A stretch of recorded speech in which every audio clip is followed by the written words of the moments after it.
I'm sorry, my love. Kung malaki ang pisngin, sikulo ko.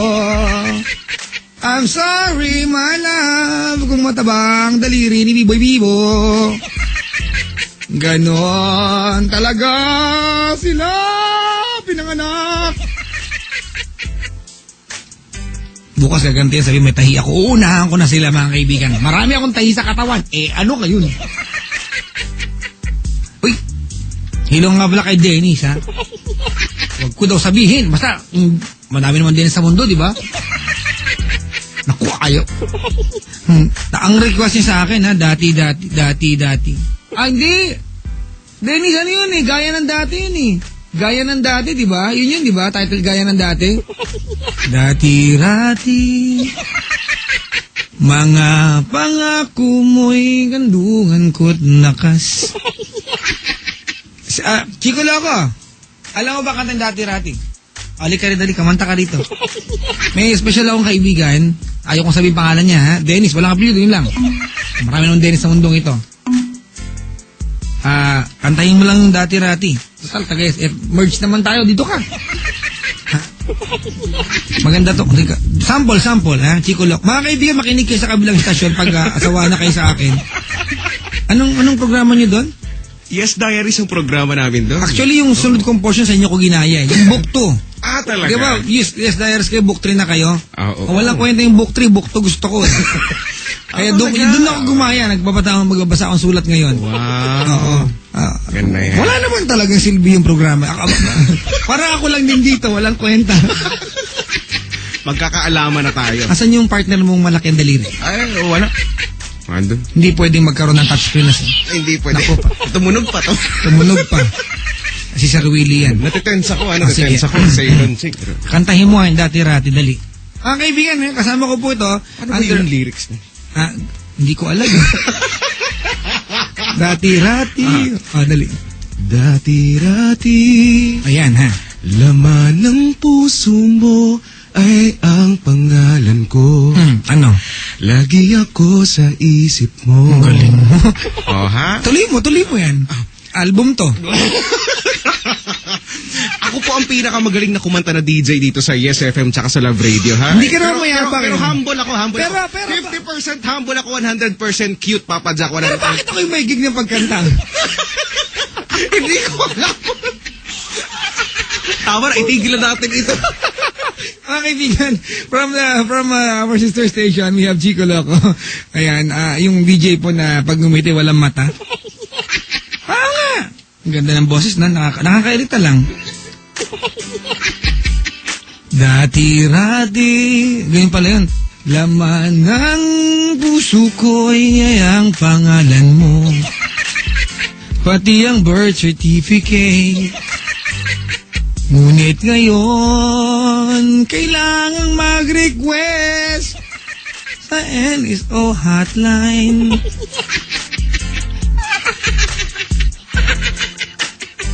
Ayan, binabati ko po si Chico Loco at ang kanyang packing tape na hawak-hawak. Yung mga balikbayan box. Kanina sabi ko, di ba? Last caller ko na yun. Totoo nga. Last caller na yun for TLC. Pero babasa tayo ng sulat sa ating TLC The Letter. Pero Chico, bati natin si Elon. Si Ate Marisa naka-confine ng kanyang father daw. Ate Marisa, get well sa iyong tatay. Oo, ako rin, ilang araw nagbanta ng ospital. At hindi maganda yung pakiramdam na may kamag-anak ka mahal sa buhay na may sakit. Di ba? Actually, yung pagod mo, yung puyat mo na nagbabantay, pagod puyat lang yun. Pwede mo itulog yung may sakit, di ba? Get well soon, ha? Ate, sa iyong father. Nais siyang batiin ang staff ng Pay 1 at Pay 2 ng Jose Reyes Memorial Hospital. Sabi ni Ate Marisa. At, Doc, baka pwedeng i-discount nyo na yung doctor's fee niyan. Meron pa bang ganun? Wala, di ba? Walang gano'n. Pero, pa-discount naman po. Baka pwedeng, 100% free na yan. Kasi, Ate Marisa, nako, pag malaki po dapat may discount. Sabi ko ba? Naku, Ate Marisa. Lobat pa naman ako, hindi mo ako matitext, hindi ka makakaganting. Hello daw po sa mga staff ng Pay 1, Pay 2 ng Jose Reyes Memorial Hospital. Sabi ni Ate Marisa, get well soon sa iyong father, Ate Marisa, at baka pwedeng pa-check up yung puson dyan. Uy, idea ni Chico Loco yan, di akin. O, kaya Ate Marisa, ano sabi mo, Sailon Ching? Pilo ka siya? Umayos kayong dalawa. Ay, nakaw!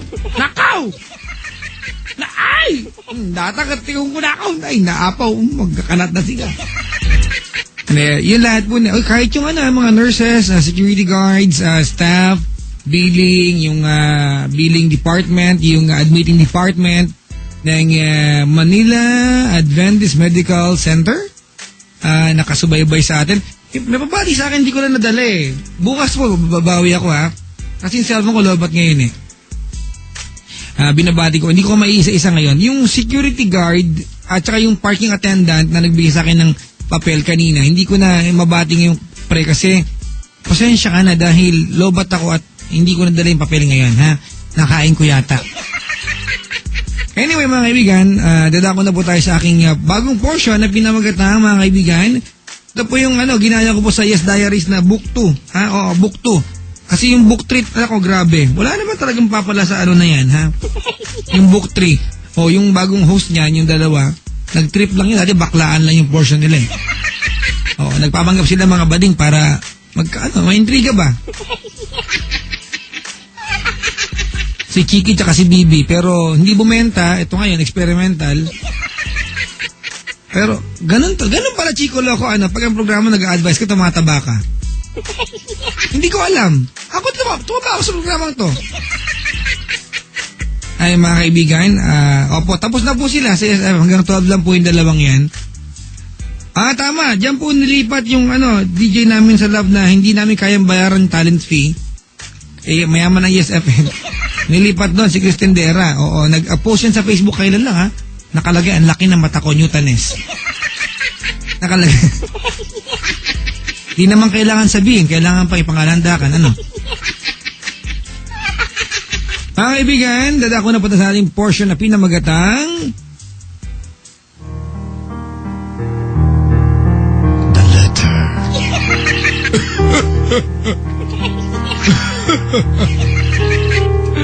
Mga ginugong taga-subaybay, binabati ko po ang lahat po ng mga lolo na nag-aaway sila ni Lola. Pinag-aagawan po nila ang lollipop na flavored nganga. Hello po. At binabati po ni Chico Loco ng Yes FM, yung aming sister station. Lahat po ng mga lola nag-attempt maunat ang balat plinansya. Nako, maunat kaya yan. Marami ng bagay sa mundong ito ang pinaplansya. Dati damit lang. Tapos buhok pinaplansya na ngayon. Ina-iron na. Darating ang panahon, pati kamot pwede nang plansyahin Baka dumating yung pagkakataon, Chico Loco, na kahit pati fetus sa tiyan pwede nang i-reband ang buhok. Nako. Ito na po tayo sa ating portion. Bagong-bago po ito at hindi na-aprobahan ng boss. Ginagawa ko lang. Chico, wala itong approval. Pero ginagawa ko. Pero inaabangan naman nila. Ito na po ang The Letter. At tonight may bago tayong background. Victor Wood tayo ha. Mahusay ito, mahusay. The Jukebox Hits. Ano daw? Mga kaibigan, nabasa po tayo mga sulat mula po sa inyo lahat. We chose randomly, mga kaibigan. And tonight, I'm reading few letters. Malulungkot, masasaya, trying to say thank you. Bawal ang dyan mo mag-text. Ang ating unang sulat, mga kaibigan, ay galing po kay Mayan ng Quezon City. Sabi ni Mayan, mga kaibigan, TLC letter to Cazco. I know, kahit anong gawin ko, hindi, and kahit kailan, hindi mo na ako magagawa mahalin. Pero kahit ganoon po, nagpapasalamat pa rin ako sa iyo kasi di mo ko binibitawan. Thanks po sa lahat ng nagawa mo para sa akin. Hindi ko po alam kung hanggang kailan mo ko hahawakan. Nagpapahawak ka kasi. Sana lang po kung give up muna, sabihan mo ako na maaga para ma-ready ko ang sarili ko. Kasi di ko alam kung kakayanin kong mag-start ulit pag nawala ka. Di ko po alam kung bakit kita minahal ng ganito. Minsan naisip ko bakit ako nagpapakatanga sa isang lalaking kahit kailan di ako kayang mahalin. Pero wala na akong magagawa. Sa ino umikot ang mundo ko. Tatanggapin ko na lang po sa sarili ko na hindi na ako yung girl na pwede mong mahalin.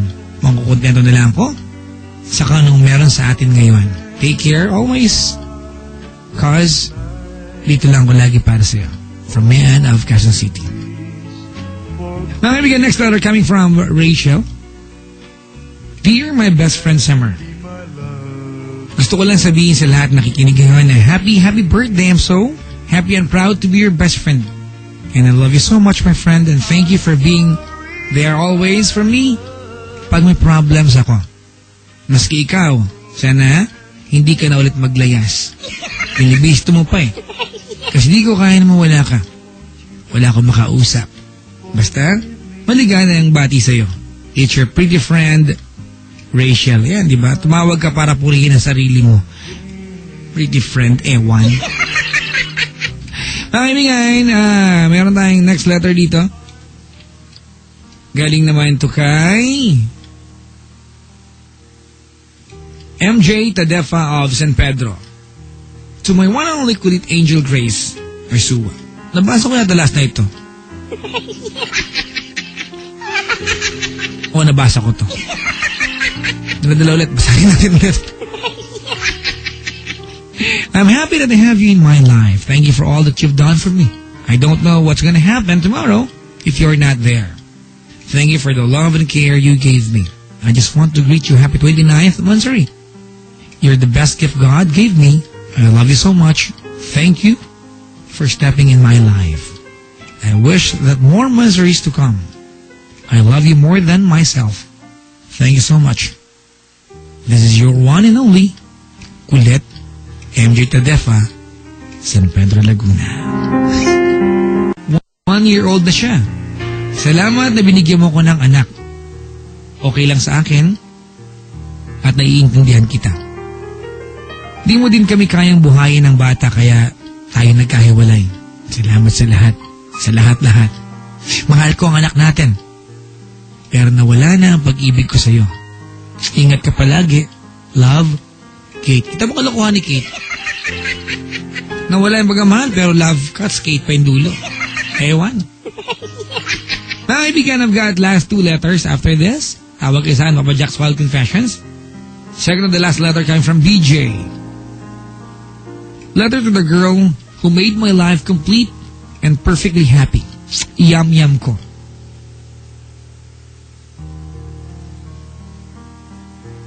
Yam-yam ko, thanks a lot sa lahat and sorry sa mga nagawa kong pagkukulang sa iyo. Thanks God talaga. At sa FB, dahil after 10 years, nag-meet tayo ulit. And you gave me a second chance na maging tayo ulit. At eto na, nagsasama na tayo. I love you so much.